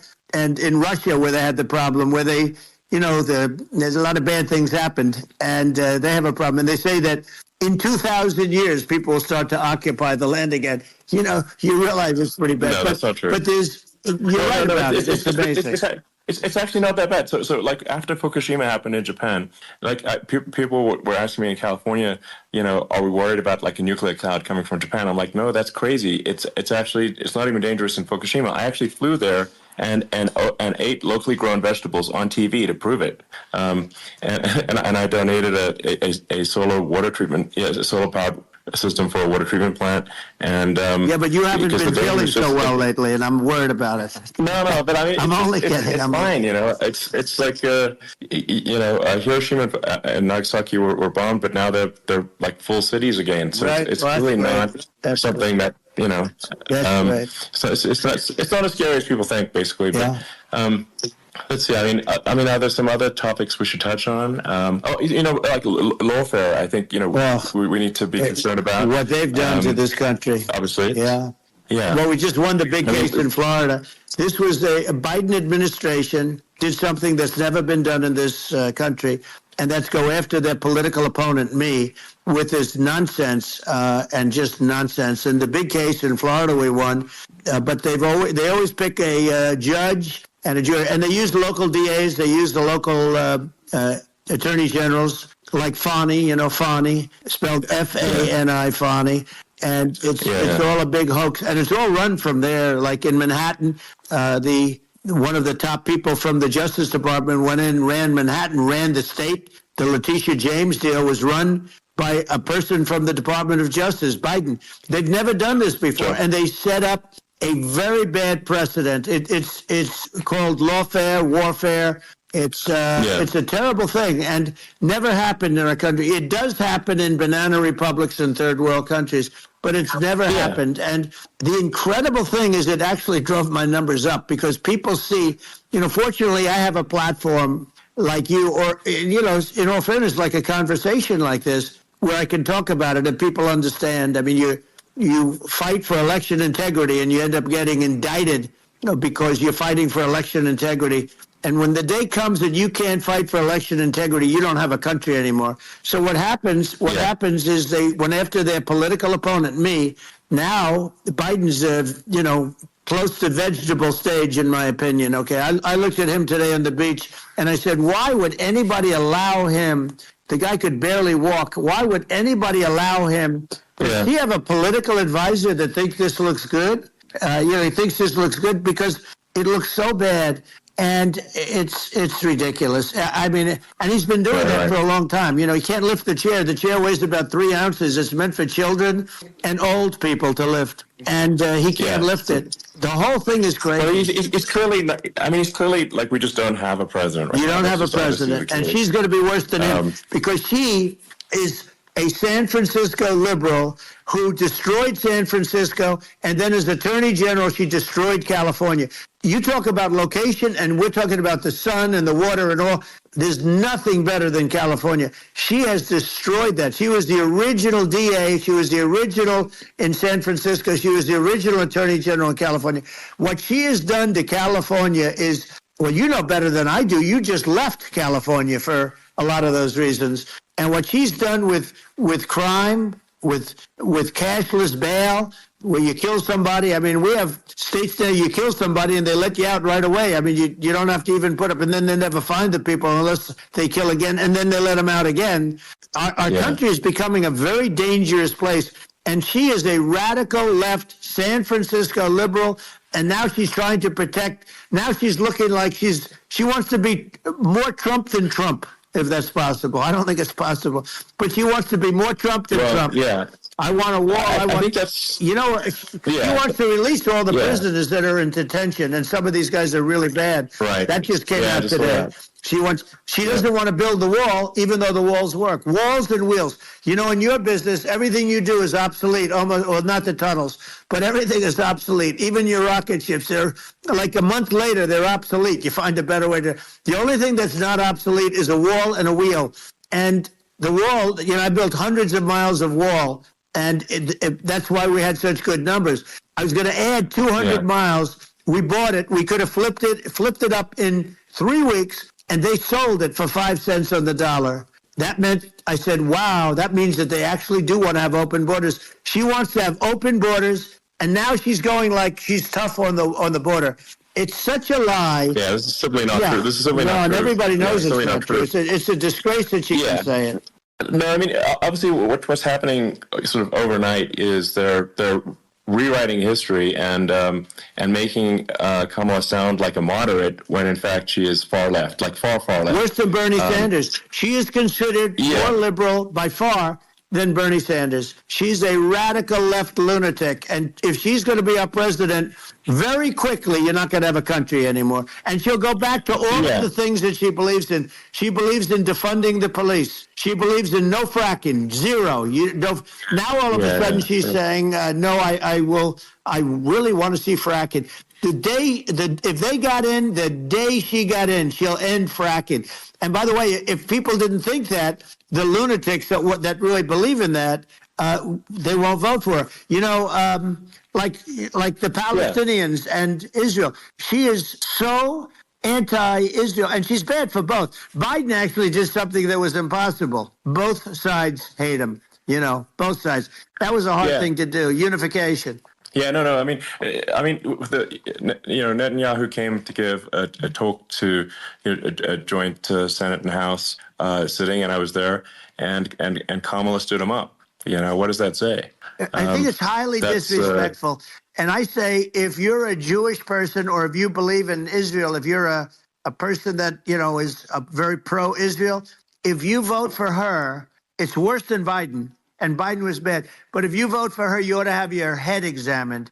And you see tonight, I mean, as we're doing this, I'm seeing reports coming that they expect an attack tonight or tomorrow from hundreds and maybe thousands of rockets. Their Iron Dome, as they call it, as we all call it, but their shield that they build, that can be swamped. We'll use the term that's appropriate, swamped. But they swamp it by shooting enough missiles. You know this better than anybody. By shooting enough missiles, they can't defend themselves. They just obliterate the whole place. And that's what some people think they're looking to do. And we have no leadership. There's no respect for the United States of America with these people. And I'm telling you, she'll be worse than him, because she's a believer in being radical left, and he wasn't. I think you're right. I mean, it's important for the public that may be listening to this to look at Kamala's track record, before the last month, and say, is that a track record you agree with? And I think if you're an independent moderate, you definitely would not agree with it, because it is her behavior has been far left, and we're seeing just an overnight propaganda attempt to rewrite history and make it sound like Kamala's moderate when she in fact is not moderate. Well, her running mate signed into legislation, tampons in boys' bathrooms. Okay. Now, that's all I have to hear. Tampons in boys' bathrooms. And that means she believes in that too. I mean, she picked this guy because he was the closest to her. A lot of people thought she'd pick sort of the opposite, but she picked an anti-Israel radical left person. But she is far worse, they say, than Bernie Sanders. If we have her as a president, if we have a Democrat at this moment as a president, I don't think our country can survive. I think it's a massive. I think we're in massive trouble, frankly, with the Kamala administration, and that's my honest opinion. And I think really it's essential that you win for the good of the country for this election. And I'm just stating my opinion.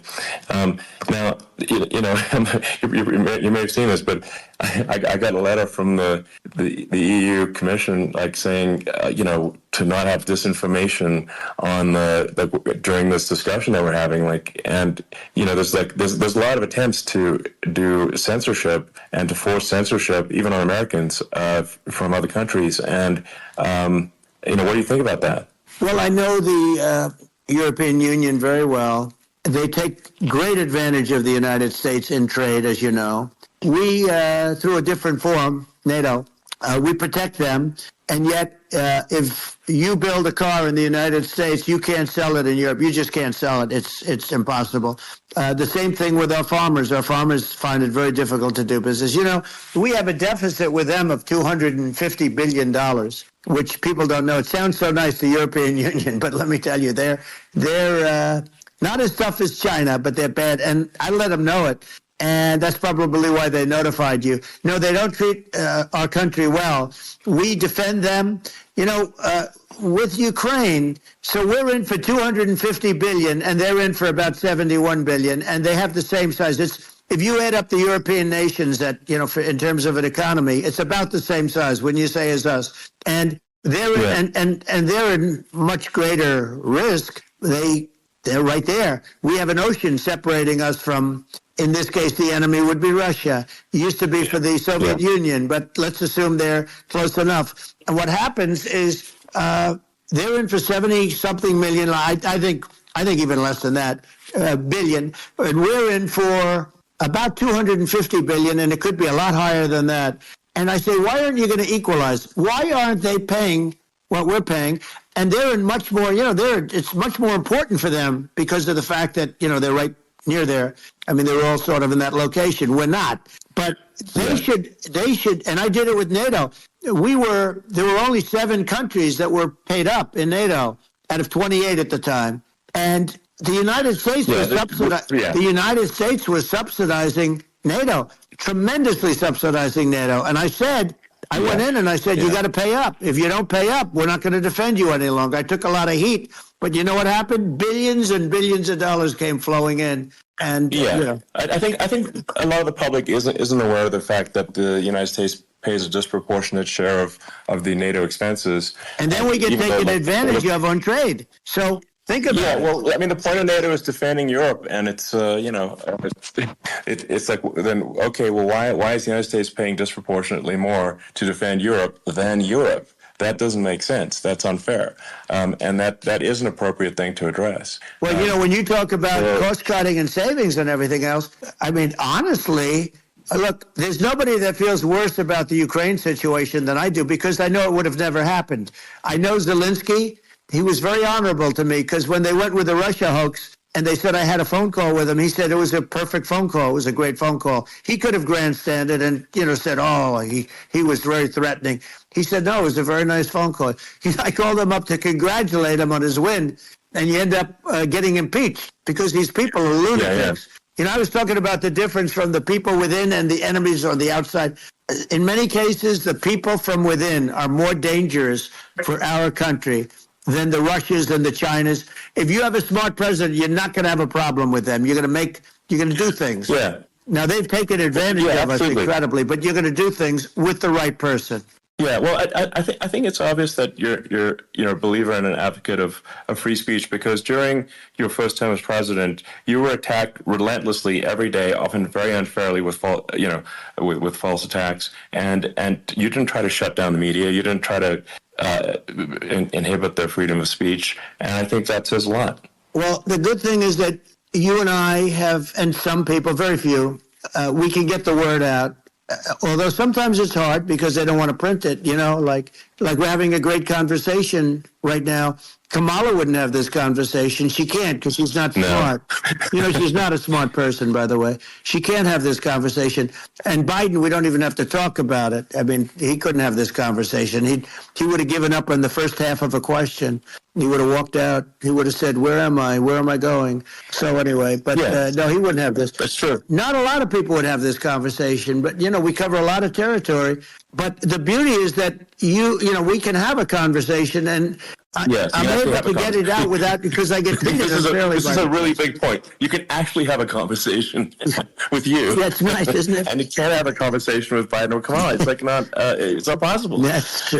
So this is like talking to an NPC. Wow. So it's just impossible. Well, but think of it. We need a man or person who's unbelievably sharp in order to stop all the nuclear danger and all the dangers that I'm talking about. And I got along with all this. I got along with Kim Jong-un. We had dinner. We had everything. And he really liked me, and I got along with him really well. By the way, he's the absolute boss over there. A lot of people said, "Oh, do you think you will?" That's Let for me sure. tell you, I saw things that you don't want to know about. He is the boss.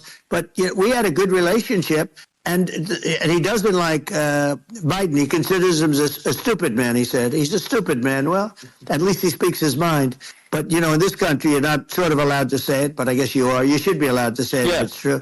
But we need smart people, and we need people that have an ability to lead. And she doesn't have that ability. Can you imagine? Now, Chairman Xi very well. Can you imagine her and him negotiating or even standing together? It is, the whole concept is ridiculous. She is terrible. She's terrible. But she's getting a free ride. I saw a picture of her on Time Magazine today. She looks like the most beautiful actress ever to live. It was a drawing. And actually, she looked very much like a great first lady, Melania.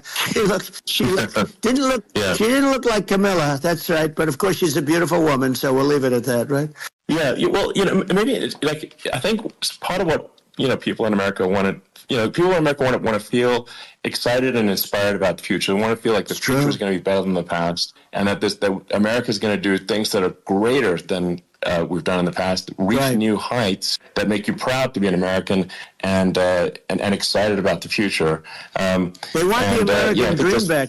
They want the American dream back. More important than anything else. It's like, you don't have that today because the people, they've been just sucked. They see incompetent people running the Biden thing is very interesting. People just found him to be incompetent. And when I debated him, I was like, is this for real? It was. Yeah, it was just absurd. But I think there are like some grand projects that we could do. I mean, I think we could build a base on the moon. We could send American astronauts to Mars. We could build high speed connections that are more advanced than anything else in the world between our cities, so people have fast transport. It's possible to solve traffic with tunnels. We already made great progress in Vegas doing that, and just do things that are exciting and inspiring and make the future feel like it's better than the past. Well, I saw what you did in Vegas, and I'll tell you, it was amazing. I got to see. I took a big glimpse at it, and it's incredible. It's incredible, and you could do that all over. It's deep. Yeah, you don't even need much structure. Assuming you're in the right area. No, it's straightforward. It's amazing. I think we could do some things that like China's got incredible high speed rail between its cities, but I think it's actually possible with tunnels if with deregulation, with an ability to actually, where it's like legal to actually do the tunnels. Then you could have high speed tunnels that are actually better than anything else in the world for high speed transport between cities, and that would be something that Americans can say, wow, okay, we've got something that's cooler than anyone else in the world. That's the kind of thing that makes you proud to be an American. And much safer than surface trains where there's a danger there, with crazy people. It's much safer, much better. And it's sad because I've seen some of the greatest trains. I find it fascinating. And I've seen the systems and how they work, and the bullet trains, they call them, I guess. And they go unbelievably fast, unbelievably comfortable.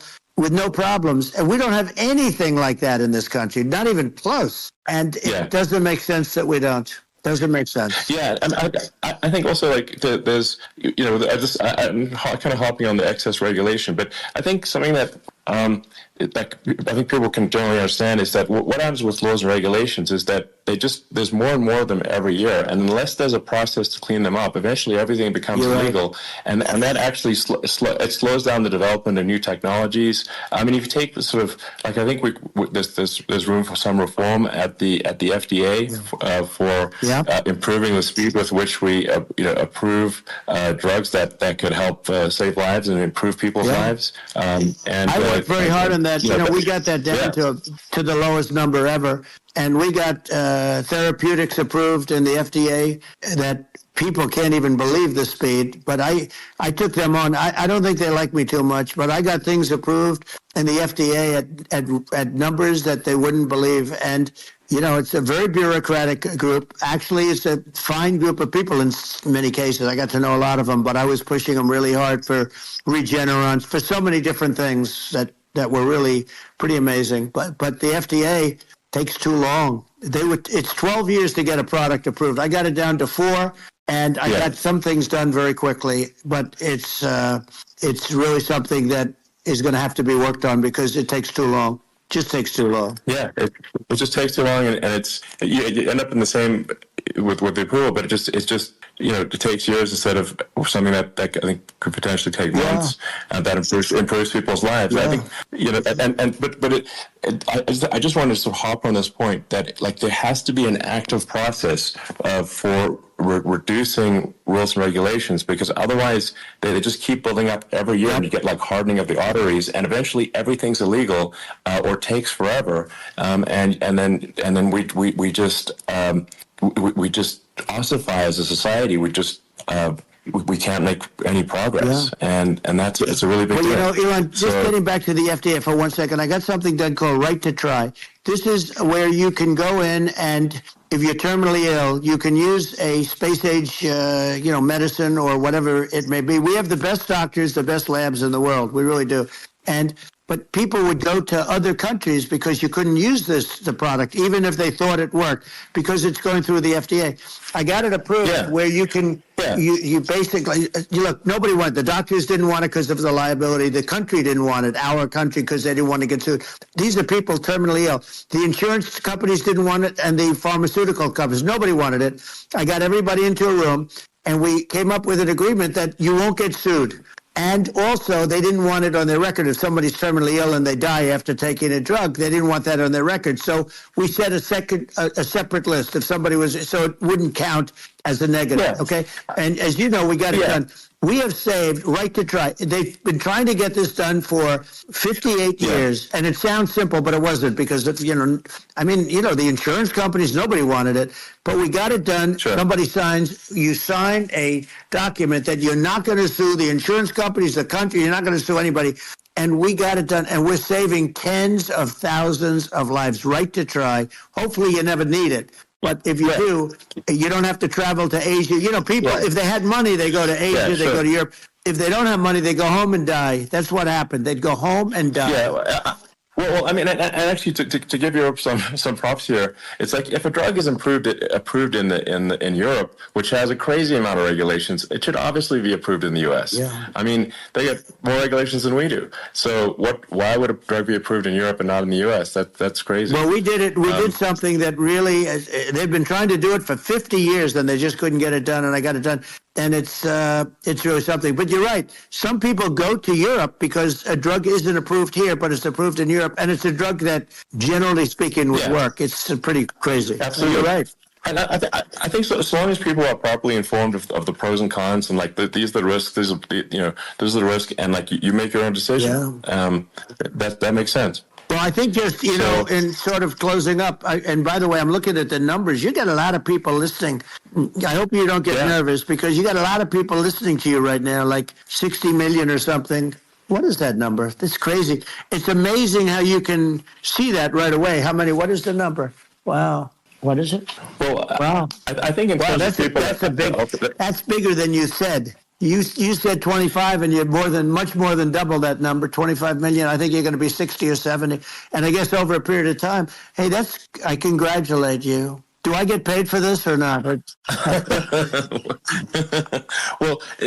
I think actually in terms of the number of people that will hear this conversation over the next few days to weeks, it's going to be hundreds. That's what they say. Yeah, that's good. Well, look, it's an honor.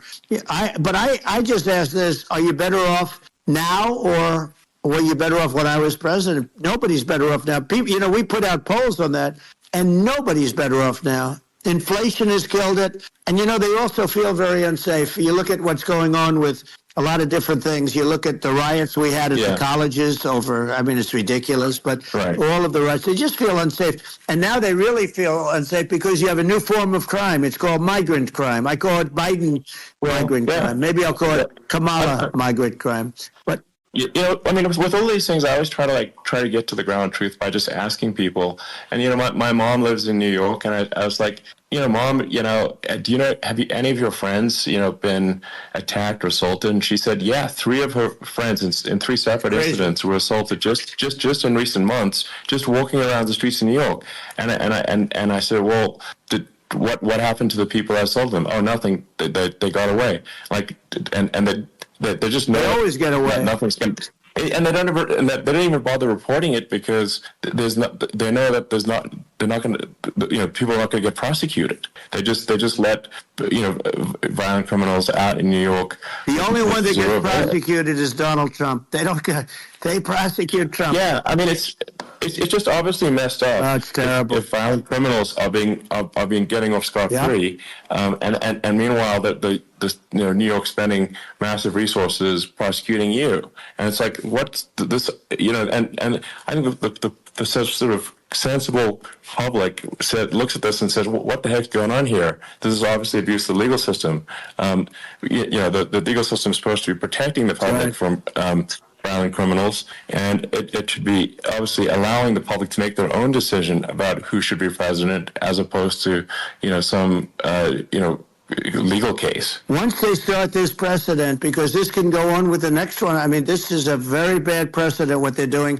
in terms of going after their political opponent, and that's all it is. It's going after their political opponent, and then you get a judge who's a strong Democrat, and I'm being nice when I say that, in many cases crooked as hell, but you get a judge and you go into an area where a Republican gets 3 or 4% of the vote, and you'll have a jury pool with people that hate Republicans or hate. It could also be the other way, though, because it could start the other way in areas where they hate Democrats, and you get into a Pandora's box. It's a very dangerous thing for this country, and a very dangerous thing even for the state. New York City is losing. New York City and state lose a lot of business over what they did to me, because these people say, we don't want that to happen to us. That's no justice system. You have an unfair system of justice, and it's costing New York State a tremendous amount of money. People are leaving and companies are leaving, and they won't come back. So, all of that stuff is important. But the economy now is the big thing, and we can turn that economy up so fast, and people are going to be back again. We're going to get rid of inflation. I think there's a lot of opportunity. Right. Absolutely. So, and I just want to congratulate you. You've done an amazing job. You have definitely got a fertile mind. We can talk. You and I can talk about rockets. Well, it's kind of you to say. Thank you. Tunnels. We can talk about tunnels and rockets and electric cars. So many things. And now you're into the AI, and that's going to be another beauty, I'll say. So it's an amazing thing you've done, Elon. It's an amazing thing, and I congratulate you. Thank you. And I just to say here, here's to an exciting, inspiring future that people can look forward to and be optimistic and excited about what happens next. And that's the kind of future that I think you will bring as president, and that's why I endorse you. Well, I appreciate that. That endorsement meant a lot to me. Not all endorsements mean that much, to be honest. Your endorsement meant a lot. And, we have a phrase, make America great again. It's pretty simple, but it really says that we want to make America great again. And we can do it. We can do it now. But if we were going to suffer another 4 years like we've suffered for the last 4 years, I'm not sure the country can ever come back. That's how bad it is. It's so bad. We have to do a lot of things. I think that's a very real risk. Yeah, it's a big risk. It's a very real risk. Yep. And it's, I'd just like to note to people listening, like, I've not been very political before, and if you look at my record, I've actually been, I'm not like, some they try to paint me as like a far right guy, which is absurd, because I'm like making electric vehicles and solar and batteries, helping with the environment, and I actually I supported Obama. I stood in line for 6 hours to shake Obama's hand when he was running for president, and so it's not like I'm like some sort of dyed-in-the-wool long-term Republican. I call myself, historically a moderate Democrat, but now I feel like we're really at a critical juncture for the country, I think a lot of people thought, the Biden administration would be a moderate administration, but it's not, and obviously, we're just going to see an even further left administration with Kamala. That's my honest opinion. I mean, her dad is literally. She was brought up as an actual. Her dad is a Marxist economist. You can Google it. I mean, it's not we're not making this up. That's how she was brought up. So, and we want to have a future that is prosperous, and I think we're just at this critical juncture, and I think this is a case of the America is kind of at a fork in the road, and true. And I think it will take the path, like you are the path to prosperity, and I think Kamala is the opposite. Then that's my honest opinion. I'm gonna get attacked like crazy, and I've also experienced quite a bit of lawfare myself, but I'm just trying to tell people my honest opinion, and I haven't been really active in politics before, and I'm just trying to point out that my track record historically has been moderate, if not moderate, slightly left, and so this is to people out there who are in the moderate camp to say, I think you should support Donald Trump for president, and I think it's actually a very important junction in the road, and we're in deep trouble if it goes the other way. Well, I want to thank you, and I actually always did think of you as somewhat left. I must say that. So it's even more of an honor to have your endorsement. I know how strong you feel about it. But, when you think of her, San Francisco, 15 years ago, I had a great friend, Bob Tish. He said it's the greatest city in America. And now it's almost not livable there. And California likewise. And she was involved in the destruction of San Francisco and the destruction of California. And she will be involved in the destruction of our country if people are so unwise as to elect her. And I hope that doesn't happen. And I hope the elections are going to be run honestly. And we're going to turn this country around. We're going to do things and we can do it fairly quickly. And we have to get rid of the criminals that have been, given to us by other countries as they laugh. They laugh at us. They think we're stupid to accept these people. These are radical, stone-cold killers in many cases, and terrorists. And they're in our country by the hundreds of thousands. Yeah. And we have to take them out. Yeah, I mean, if I could summarize it, perhaps, I think these are issues that I think most people in America would agree with, which is that we want safe and clean cities, we want secure borders, we want sensible government spending, we want to restore both the perception and reality of respect in the judicial system, stop the lawfare, and I think that's like, and how are those even right-wing positions? I think those are that's just common sense, and that's. I mean, would you agree with that? 100%. I don't understand. They call it progressive. They don't like the word liberal anymore, but call it liberal or progressive. I don't understand how somebody could say that it's okay for them to empty prisons into our country. And again, I told you their crime rates all over the world are going way down, which makes sense. In fact, the next time what we'll do is if something happens with this election, which would be a horror show, we'll meet the next time in Venezuela because it'll be a far safer place to meet than our country, okay? So you and I will go and we'll have a meeting and dinner in Venezuela because that's what's happening. Their crime rate's coming down and our crime rate's going through the roof. And it's so simple. And you haven't seen anything yet because these people have come into our country and they're just getting acclimated. And they don't know about being politically correct law enforcement or lack of law enforcement. And our police, I have to just end with this. We have great police. We have great law enforcement, but they're not allowed to do their job. They have to be able to do their job without being destroyed. Well, absolutely. And it's obviously demoralizing if you're a police officer risking your life to arrest violent criminals who could kill you and do kill you sometimes, and then you arrest the violent criminal, and then the DA doesn't prosecute and just let the guy out. Well, then, like, why should a police officer risk their life to arrest a violent felon? Well, even worse, Elon, nothing's going to happen. Even worse, they prosecute the police officer. They go after it and they prosecute the police officer, and they take away his pension, they take away his job, he loses his family, he loses his house. Well, I thought it was very telling, like incredibly telling, that when there was that case where sort of a gang of thugs beat up police officers. I think it was in Times Square in New York, and then nothing happened to those guys. They were let out, zero bail, and I think a bunch of them were given free tickets to California. Well, what is that is a gross indignity against the United States, and that's how. I mean, this is insane. Like, have we lost all pride?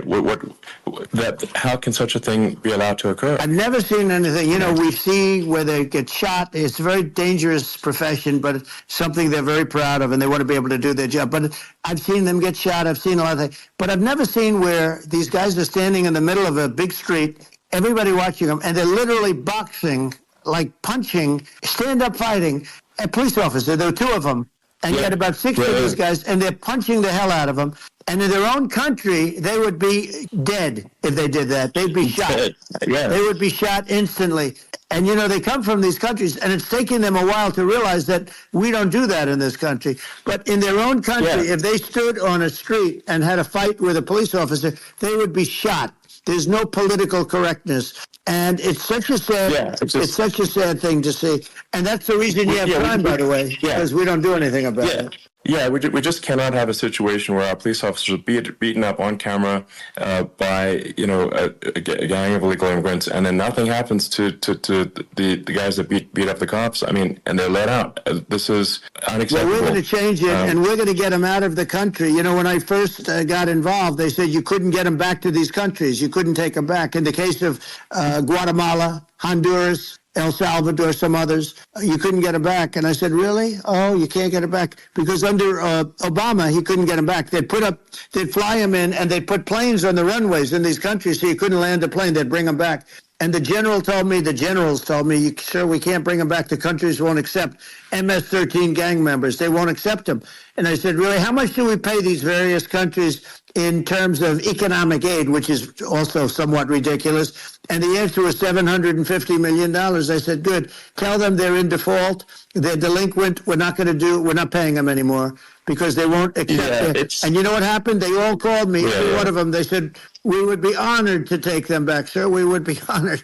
It was so easy. But it's one of those things. And we got them back. We took in so many. MS-13 is probably the worst gangs in the world. They're the most vicious, violent. We took them out of here by the thousands and got them out of here. And their countries took them back. And because I said, you're not getting any more economic aid. And once I said that, they were nice. They wouldn't take them back for Obama. They wouldn't take them back for anybody. And now we have a problem because we have this guy, and they don't take him back anymore with Biden because they don't respect him. It's just gotta be done. We just can't have whether they're citizens or not citizens. We can't have, because they won't prosecute citizens either, not just illegals. So you can't have repeat violent offenders that are not that don't get incarcerated. That's right. Because they will obviously, by definition, continue to hurt people. And I think where part of this comes from is that there's I do sort of consider myself liberal in some ways. I mean, it's just that you want to have empathy for people. Obviously, you want to have empathy for people. I totally agree with that. You want to have empathy, but you also have to have empathy for the victims of the criminals. And if you just have empathy for the criminals, it's actually shallow empathy. It's not real. You're not thinking. You have one layer deep empathy. You got to say, like, what if you don't incarcerate this person? Who are they going to? hurt, who they might kill someone, they might rape someone. If you don't incarcerate them, you have to have empathy for the victims. And there's a lack of empathy for the victims of the criminals and too much empathy for the criminals. It doesn't make sense. That's why you want to have deep empathy for society as a whole, not shallow empathy for criminals. Right. And we have to give our police officers the dignity and the respect that they deserve. And we have to let them do their job. They can do a great job, but we have to let them do their job. And if we don't do that, it's going to all disappear. There's never been a society like this where you're allowed to do anything you want and nothing happens. And I'm talking about violent crime. And it's going to get more violent because these are really, really violent people. And we're going to get them out of our country and we're going to get them back to where, because they were sent here by the presidents and by the various people that run those countries. And I know every one of those guys. And they're smart people and they're streetwise people. And they really think that the USA is stupid. They think we're run by stupid people, and they happen to be right. But when I was there, we had no problem. We got them out. We took out thousands of MS-13 gang members. We brought them back. And now, again, it's the same old story. We don't do it. And they actually gave them a big increase in aid. They raised it up to billions of dollars, and they get nothing for it. So, I hope everybody's going to vote for Trump, and we're going to get this country straight. Yeah. And I didn't need this. I'm like you. I didn't need this. I had a very nice life. I didn't need to go through court systems and go through all the other stuff and run at the same time. I have to run. I have to go through fake trials with, in some cases, corrupt judges, totally corrupt judges. I didn't need it. I had a nice life. I have great locations. I have beautiful oceans that I have places. But I felt it was important. And if I had to do it over again, you probably think I'm crazy for doing it, actually. But if I had to do it over again, I would have done it over again, because this is so much more important than me or my life. We're going to save this country. This country is going down.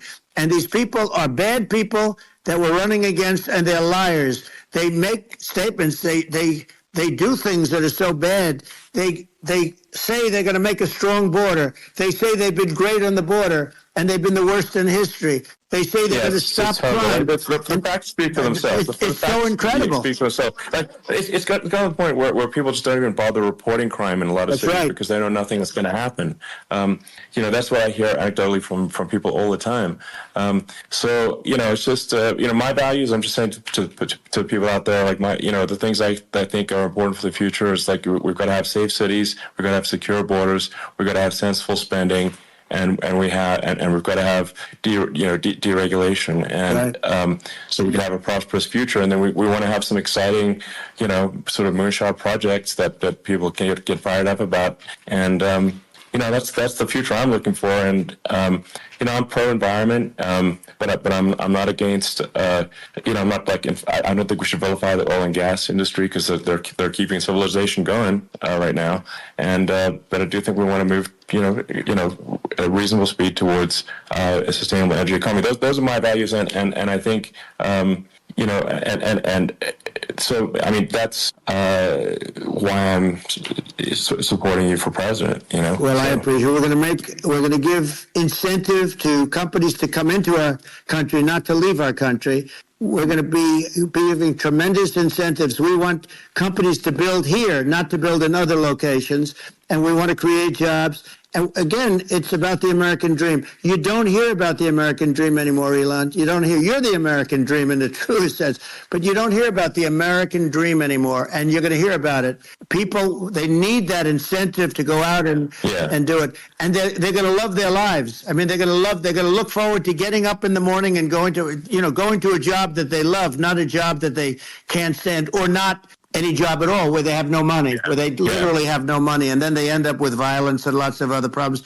No, we're going to do some great things. And I learned a lot in the first. We had a great economy and all of that. We rebuilt the military. We did so much. But I also learned the best people. I learned the good people, the smart people, the dumb people, the people that can do things. The people, you learn. When I first came in, I tell people I was in Washington, D.C. only 17 times, according to the fake news media. I was in 17 times. I never stayed over.